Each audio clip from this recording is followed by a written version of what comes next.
Wilhelm Steinitz, 1836–1900, was the first officially recognized world champion of chess. Born in Prague, Bohemia, he moved to Vienna to pursue his studies. Honing his chess skills in Vienna coffee houses, he soon drew notice as a feared attacking player. Steinitz won matches against many of the world's elite players, including England's Joseph Blackburne and the German great Adolf Anderssen. Steinitz's match victory over Johannes Zuckertort in 1886 confirmed his status as the world's top player. In his later years, Steinitz became renowned for his emphasis on sound positional fundamentals and was noted for defending the indefensible. His early years saw him playing in the slashing, take-no-prisoner style that characterized the mid-1800s. This helped Steinitz develop his tactical and defensive skills. The following game, played in the great 1895 Hastings tournament, is one of his best. E4, E5, Knight F3, Knight C6, Bishop C4, Bishop C5, C3, Knight F6, D4, E takes D4, C takes D4, Bishop B4, check, Knight C3. Steinitz has chosen a sharp gambit line of the Giuoco Piano. D5. This looks like a good move at first sight, but Black soon has problems getting his king to safety. Black should take the proffered pawn with knight captures E4, castles, bishop captures C3, and now the extremely tricky D5, known as the molar attack, represents White's sharpest try for advantage. This variation has been very heavily analyzed over the years, and the current assessment indicates that Black can walk through a minefield of traps and come through with an edge.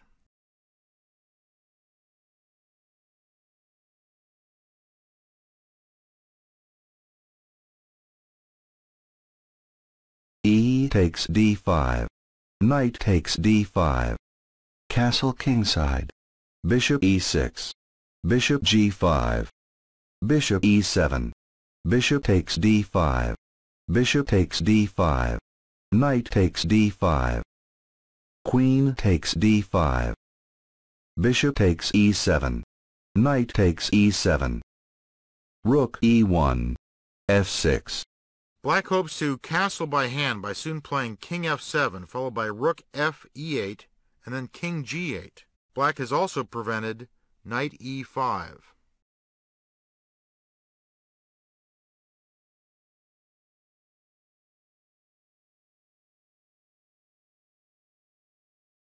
Queen E2, Queen D7, Rook A C1.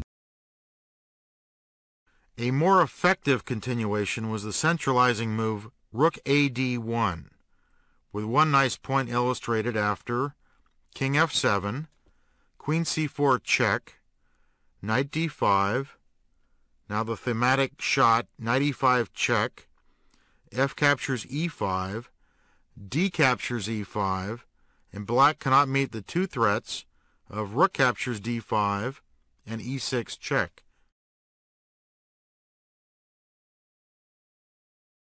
C6. The losing move. Black could have come away unscathed with King F7, when White has no apparent way to get at the temporarily exposed Black king.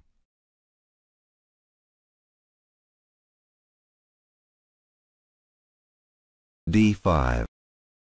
This is a beautiful clearance move that does three important things. First, it pries open the C-file for White's exclusive use.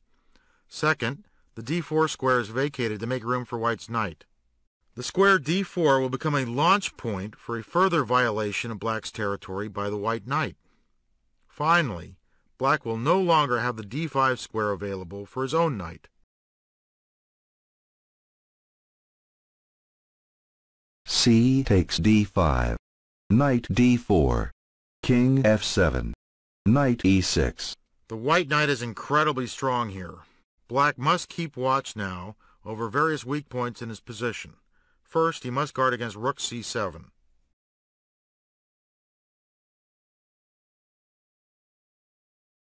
Rook H C8.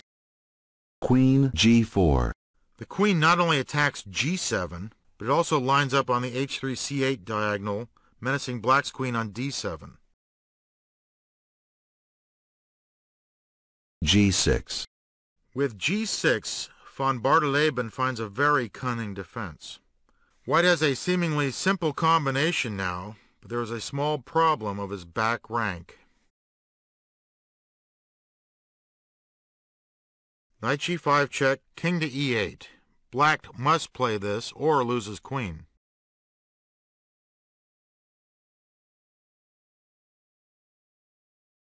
Rook takes E7 check. King F8.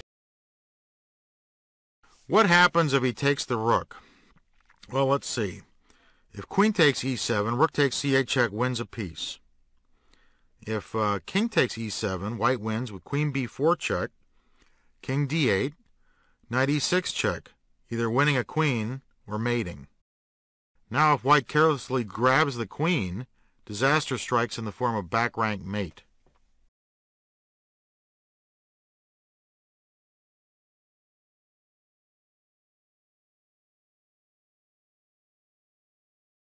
Rook F7 check.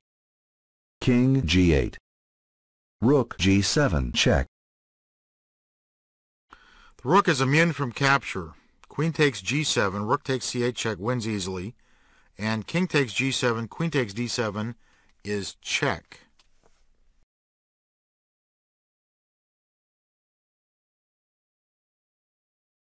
King H8. Rook takes H7 check.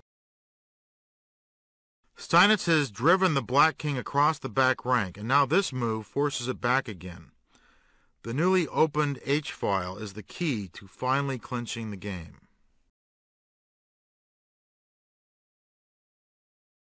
King G8. Rook G7 check. King H8. Queen H4 check. The star move. Black must finally take the intrepid rook. King takes G7. Von Bardeleben was not known for his strict observance of chess etiquette, and at this point he just left the chessboard without resigning. Anyway, Steinitz now announced that he had forced mate in 8 moves.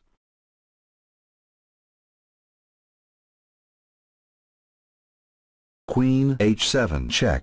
King F8. Queen H8 check. King E7. Queen G7 check.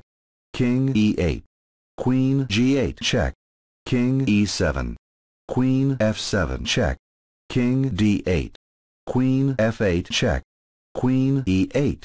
Knight F7 check. King D7. Queen D6 checkmate. A very pleasing game that featured sacrifices both large and small. The key shot was at clearance sacrifice 17 D5, which set the stage for the final assault on Black's king.